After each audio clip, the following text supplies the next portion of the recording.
எந்த சூழ்நிலையிலும் யாரையும் காயப்படுத்தாமல் பேசக்கூடிய வார்த்தை தான் வலிமையான வார்த்தைன்னு சொல்லுவாங்க. பேரறிஞர் அண்ணா அவர்கள் காஞ்சிபுரத்துல போட்டிடுறாரு. அவருக்கு ஆதரவாக பேசுறதற்காக என்எஸ் கலைவாணர் அவர்கள் காஞ்சிபுரத்துல மக்கள்கிட்ட பிரச்சாரத்திற்காக போறாங்க. இப்ப அறிஞர் அண்ணாவை எதிர்த்து டாக்டர் சீனிவாசன் என்பவர் போட்டிடுறாரு. அவர் அந்த ஊர்லயே ரொம்ப கைராசியான டாக்டர். அவர்கிட்ட போனோம்னா ஏழை மக்களுக்கு இலவசமாக மருத்துவம் பார்க்கக்கூடிய டாக்டர்னு பேர் போன டாக்டர். இப்ப என்எஸ் கலைவாணர் அவர்கள் சொல்றாரு ஆரம்பிக்கும் போதே, டாக்டர் சீனிவாசன் மிக நல்லவர். டாக்டர் சீனிவாசன் அவர்கள் இலவசமாக மருத்துவம் பார்க்கக்கூடியவர், கைராசிக்காரர். அவர் கை வைத்தால் எல்லா நோய்களும் குணமாகிறதுன்னு சொல்றாங்க. ஏழைகளுக்கான மருத்துவர். இப்படி டாக்டர் சீனிவாசனை பத்தியே பேசுறாரு. எல்லாரும் ஆச்சரியமா பாக்குறாங்க. இவர் அண்ணாவுக்காக பிரச்சாரம் பண்ண வந்தாரா, டாக்டர் சீனிவாசன் அவர்களுக்கு பிரச்சாரம் பண்ண வந்தாரான்னு. இப்ப கலைவாணர் சொல்றாரு, அப்படி நேர்மையான ஒரு மருத்துவரை மருத்துவமனைக்கு அனுப்புங்கள், நேர்மையான ஒரு அரசியல்வாதியை சட்டசபைக்கு அனுப்புங்கள். அறிஞர் அண்ணா நேர்மையான அரசியல்வாதி, அவரை சட்டசபைக்கு அனுப்புங்கள். நல்ல மருத்துவர்கள் மருத்துவமனையில் இருக்கும்போது நம் உடல் நலமாகிறது. நல்ல தேசிய தலைவர்கள் சட்டசபையில் இருக்கும்போது நாடு நலமாகிறது. முடிவு உங்கள் கையில் நராங்க. யாரையும் காயப்படுத்தாமல் எல்லோரையும் மகிழ்ச்சியாக பேசக்கூடிய பேச்சு வலிமையான பேச்சு என்பதை கலைவாணர் கற்றுக் கொடுக்கிறார். துவாரகை நாட்டுல கிருஷ்ணர் சில வீடுகளை தேர்ந்தெடுத்து அங்க இருக்கக்கூடிய மனிதர்களை வணங்கிட்டு வருவார். இப்ப எல்லாரும் கேட்கிறாங்க, எப்பா நீயே கடவுள், நான் உங்களை கடவுள் நினைச்சு வணங்கிட்டு இருக்கோம், நீ யாரப்பா போய் வணங்குறன்னு. இப்ப கிருஷ்ணர் சொல்றாரு, நம்ம நாட்டுல இருக்கக்கூடிய வயதான பெரியோர்களை வணங்கி விட்டுத்தான் நான் என்னுடைய வேலையை தொடங்குவேன். வயதான மூத்தவர்கள் இறைவனுக்கு நிகரானவர்கள். அவர்களுடைய அனுபவமும் அவர்களுடைய வாய்ச்சொற்களும் அவர்களுடைய ஆசீர்வாதமும் இறைவனின் ஆற்றலை ஒத்தது. அதனால் என் வேலையை தொடங்குவதற்கு முன்னால் நம் நாட்டில் இருக்கக்கூடிய வயதான பெரியோர் வணங்கி விட்டு நான் என் வேலையை தொடங்குகிறேன்றாங்க.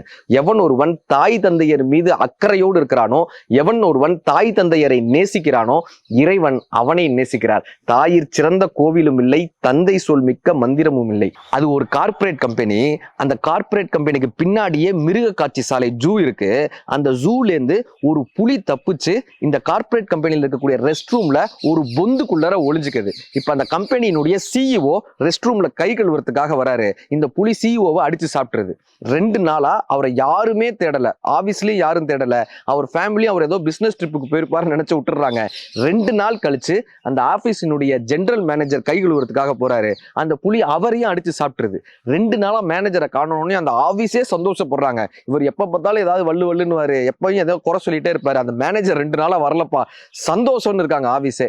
2 நாள் கழிச்சு அந்த ஆபீஸ்ல இருக்கக்கூடிய கடைநிலை ஊழியர், எல்லாருக்கும் டீ வாங்கி கொடுப்பாருல்ல, அந்த கடைநிலை ஊழியர் கை கழுவுறதுக்காக போறாரு. புலி அவரையும் அடிச்சு சாப்பிட்டுருது.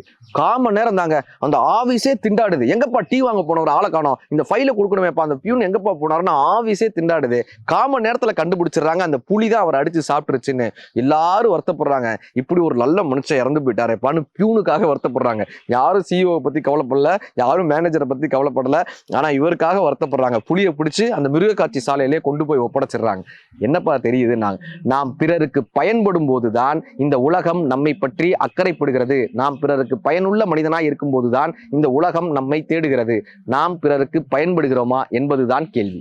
வெள்ளக்காரங்க காலத்துல ஆட்சி செஞ்சுக்கிட்டு இருந்தவர் ரோஸ் பீட்டர் அப்படின்ற கலெக்டர். அவர் தினமும் என்ன பண்ணுவாரா, குதிரையில ஏறி மீனாட்சி அம்மன் கோயில ஒரு சுத்திட்டு வந்து தன்னுடைய பூட்ஸ் காலை கூட கலட்டாம குதிரை மேலே ஏறி நின்று தெற்கு கோபுரத்துல இருக்கக்கூடிய அம்மனை ஒரு வாட்டி வணங்கிட்டு போவாரு. இது அவருடைய தினசரி வழக்கம். ஒரு நாள் இரவு நேரத்துல புயல், இடி, மழைன்னு பயங்கர இயற்கை சீற்றமா இருக்கு. இரவு 12 மணிக்கு அவருடைய வீட்டினுடைய கதவு தட்டப்பட்ட சத்தம் கேட்குது. இவர் போய் கதவை திறந்து பார்க்கறாரு. ஒரு பச்சை பாவாடை சட்டை உடுத்தி 8 வயசு பெண் குழந்தை, முகமெல்லாம் மஞ்சள் பூசி கையில வளையலோட நிக்கிறா. இவர் யாருன்னு கேட்கிறாரு. அவருடைய கையை பிடிச்சு அந்த குழந்தை வெளியே இழுக்கிறா.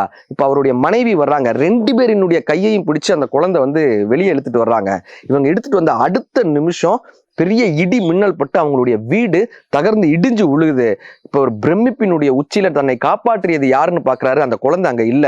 இந்த மலையின் செகதியில அந்த குழந்தையினுடைய கால் தடம் தெரியுது. இவங்க இந்த கால் தடத்தை பின்பற்றிட்டே வர்றாங்க. அது மீனாட்சி அம்மன் கோயிலினுடைய தெற்கு கோபுரத்தில் முடிகிறது. இவர் அங்க உளுந்து எழுகிறாரு. அம்மா, நான் உன்னை பாக்குறதுக்கு என்னுடைய பூட்ஸ் காலை கூட கலட்டாம உன்னை கும்பிட்டுட்டு போவேன், ஆனா நீ செருப்பே இல்லாம என்னைய காப்பாத்திருக்கேமான்னு சொல்லி தங்கத்தில் வைரக்கற்கள் பதித்த காலணியை மீனாட்சி அம்மனுக்கு ஒரு வெள்ளையரான ரோஸ் பீட்டர் சாத்தினார் என்பது வரலாறு. மீனாட்சி அம்மன் காப்பாற்றினாரா என்ற கேள்விக்கு யார் காப்பாற்றினார்களோ அவர்களை மீனாட்சி அம்மனாய் ரோஸ் பீட்டர் என்ற வெள்ளையர் வணங்கியிருக்கிறார் என்பது வரலாறு. அது ஒரு கம்ப்யூட்டர் கம்பெனி. அந்த கம்ப்யூட்டர் கம்பெனில தரை துடைக்கிற வேலைக்காக ஒருத்தர் அப்ளை பண்றாரு. தரையெல்லாம் துடைச்சு காட்டுறாரு. நல்ல தரையை துடைக்கிறப்பா, யூ ஆர் அப்பாயிண்டட், உன்னுடைய அப்பாயின்மெண்ட் லெட்டர் அனுப்புறதுக்கு உன்னுடைய இமெயில் ஐடி சொல்லுப்பான்னு கேட்கறாங்க. அவர் சொல்றாரு, எனக்கு இமெயில் ஐடி இன்டர்நெட்லாம் கிடையாதுங்க அப்படின்றாரு. இமெயில் ஐடி இல்லையா, கம்ப்யூட்டர் கம்பெனிக்கு வேலைக்கு வர்ற உனக்கு இமெயில் ஐடி இல்லைன்னா எப்படிப்பா, யூ ஆர் ரிஜெக்டட் அப்படின்றாங்க. ஒரு இமெயில் ஐடி இல்லைன்றதுக்காக ரிஜெக்ட் பண்ணுவீங்களா, நமக்கு வாய்ப்புகள் மறுக்கப்படுதுன்னு வருத்தத்தோட போறாரு. கையில காசை பார்க்குறாரு, ஒரு 10 ரூபா தான் இருக்கு. இவர் என்ன பண்றாரு, அந்த 10 ரூபாய்க்கு மார்க்கெட்ல போய் வெங்காயம் வாங்கி வீடு வீடா விற்கிறாரு. 10 ரூபா 20 ரூபாய் ஆகுது. திரும்ப இந்த 20 ரூபாய்க்கு வெங்காயம் வாங்கி திரும்ப விற்கிறாரு. அந்த ஒரு கிட்டத்தட்ட ஒரு 6 மாசத்துல மிகப்பெரிய ஒரு வெங்காய வியாபாரியாக மாறி ஒரு பெரிய தொழிலதிபரா மாறி நிற்கிறாரு. இப்ப வளர்ந்து வரக்கூடிய தொழிலதிபர்னு அவரை பேட்டி காண்றாங்க. பேட்டி எல்லாம் முடிச்சதுக்கு அப்புறம் சொல்றாங்க, சார் இந்த பேட்டியை உங்களுக்கு நாங்க இமெயில்ல அனுப்புறோம் சார், நீங்க மிகப்பெரிய ஒரு தொழிலதிபராக வந்திருக்கீங்களே, உங்களுடைய இந்த பேட்டி உங்களுடைய இமெயில் அனுப்புறோம் சார். இப்போ அவர் சொல்றாரு, எனக்கு இமெயில் இன்டர்நெட்லாம் எனக்கு கிடையாதுங்க. இவ்வளவு பெரிய வியாபாரியாக மாறி இருக்கீங்க, இமெயில் இன்டர்நெட் இல்லைன்னு சொல்றீங்களே, இமெயிலும் இன்டர்நெட்டும் இருந்துச்சுன்னா நீங்க இன்னும் பெரிய லெவல்ல போயிருப்பீங்க தெரியுமா அப்படின்னு. அவர் சொல்றாரு, அதெல்லாம் ஒண்ணும் கிடையாது, இமெயிலும் இன்டர்நெட்டும் இருந்துருந்துச்சுன்னா நான் ஒரு கம்பெனில தர துடைக்கிற வேலையில இருந்திருப்பேன் அப்படின்னாராம். நமக்கான வாய்ப்புகள் மறுக்கப்படும் போது, நம்மிடம் இருந்து ஒன்று பிரிந்து செல்லும் போது, நமக்காக அது கிடைக்காத போது, இதை விட பெரிய ஒரு வாய்ப்பை இந்த பிரபஞ்சம் நமக்காய் வைத்து காத்து கொண்டிருக்கிறது என்று நம்புங்கள். ராஜராஜன் ஒரு அறிவிப்பு கொடுக்கிறாரு. நாட்டில் உள்ள ஏழை மக்களுக்கு, அவர்களுடைய குடும்பத்திற்கு அரசாங்கம் பசுமாடுகளை வழங்கும். நீங்க பசுமாடுகளை பராமரித்து உங்களுடைய குடும்பத்தினுடைய வளர்ச்சிக்கும் வைத்துக்கொண்டு ஒவ்வொரு சன்னதிக்கும் அதிலிருந்து கிடைக்கக்கூடிய நெய்யை கொடுக்க வேண்டும், அதிலிருந்து தான் சன்னதியினுடைய தீபம் ஏற்ற வேண்டும்னு ஒரு உத்தரவு கொடுக்கிறாரு. சார், சதய விழா தொடங்குது, ஒரு சன்னதியில மட்டும் விளக்கெரியல. இவர் ஏன் விளக்கெரியலன்னு கேட்கிறாங்க. அரசு அதிகாரிகளா சொல்றாங்க, இது எழுவூர் மாறவனுக்கு சொந்தமான சன்னதி, இங்க அவன் தான் வந்து நெய் கொடுக்கணும், ஆனா 7 நாளா நெய் கொடுக்கல, அரசு ஓலை அனுப்பிச்சும் பதில் இல்லை. இப்ப ராஜராஜனே அங்க நேருக்கு போறாரு. அந்த வீடு குடிசை வீடா இருக்கு. உள்ள ஒரு சவள பிள்ளையோடு ஒரு அம்மா வெளியே வர்றாங்க. ஏன் விளக்கேத்தலன்னு இவர் கேட்கிறாரு. அந்த அம்மா சொல்றாங்க, எனக்கு காவேரியில ஏற்பட்ட வெள்ளத்துல என்னுடைய கணவரும் நீங்க கொடுத்த பசுமாடுகளும் போன மாசம் அடிச்சுட்டு போயிடுச்சு, அதுல இருந்து எங்க குடும்பம் வறுமையில தான் இருக்கு, அதனாலதான் ராஜா ஏத்த முடியல. இப்ப அவர் கேட்கிறாரு, போன மாசமே வெள்ளத்துல அடிச்சுட்டு போயிடுச்சு, ஆனா கடந்த 7 நாட்களாக தான் நீங்க விளக்கேத்தல, இத்தனை நாளா நீ என்னமா பண்ணன்னு. அந்த அம்மா சொல்றாங்க, என்னுடைய தாய்ப்பாலை விட்டு இத்தனை நாட்கள் நான் அந்த சன்னதியில் விளக்கேற்றி விட்டு வந்தேன், இப்பொழுது என்னுடைய தாய்ப்பாலும் வத்தி விட்டது, எனக்கு என்ன பண்றதுன்னு தெரியல அரசே, அதனாலதான் 7 நாள் விளக்கேற்ற முடியலன்னு. ராஜராஜன் அந்த தாயை வணங்குறாரு.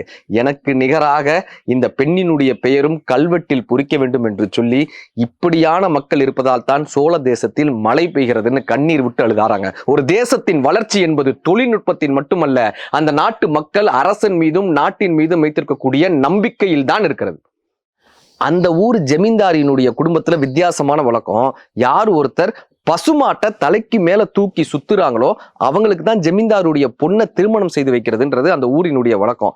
இப்ப ஜமீன்தாருடைய பொண்ணு ஒருத்தரை காதலிக்கிறாங்க, சுயம்பரம் வருது, அவங்களுக்கு என்ன கவலைன்னா, வேற யாராவது பசுமாட்டை தூக்கி சுத்திட்டாங்கன்னா அவங்களுக்கு என்னை கல்யாணம் பண்ணி வச்சிருவாங்களே, என்னுடைய காதல் இதுல பங்கேற்றாலும் கூட அவனால பசுமாட்டை தூக்க முடியுமான்னு தெரியலையேன்னு அவங்க கவலையோட இருக்காங்க.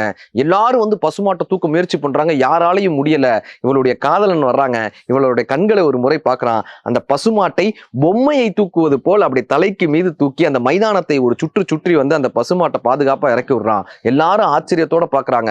இவங்களுடைய திருமணம் வெற்றிகரமா நடக்குது. இப்ப அந்த பெண் கேட்கிறா, யாராலையும் தூக்க முடியாத இந்த பசுமாட்டை உங்களால எப்படிங்க தூக்க முடிஞ்சிச்சுன்னு. அவன் சொல்றான், உன்னைய காதலிக்க ஆரம்பிச்ச நாளில இருந்தே நான் எங்க வீட்டுல ஒரு கண்ணுக்குட்டியை வாங்கினேன், தினம் அந்த கண்ணுக்குட்டியை தூக்குவேன், அந்த கண்ணுக்குட்டியினுடைய கனம் தினமும் கூடிக்கொண்டே இருந்தது, என்னுடைய பலமும் தினமும் கூடிக்கொண்டே இருந்தது.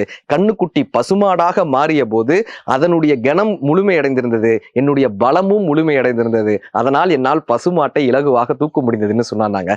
வாழ்க்கையில நம்மளுடைய லட்சியத்தை நோக்கி செல்லும் போது வாழ்க்கை ஒரு நாளில் மாற்றத்தை தராது, ஆனால் ஒவ்வொரு நாளாய் அந்த மாற்றத்தை தரும். உங்களுக்கான பலத்தை கொண்டு உங்களுக்கான வாழ்க்கையையும் வாய்ப்பையும் தேடுங்கள்.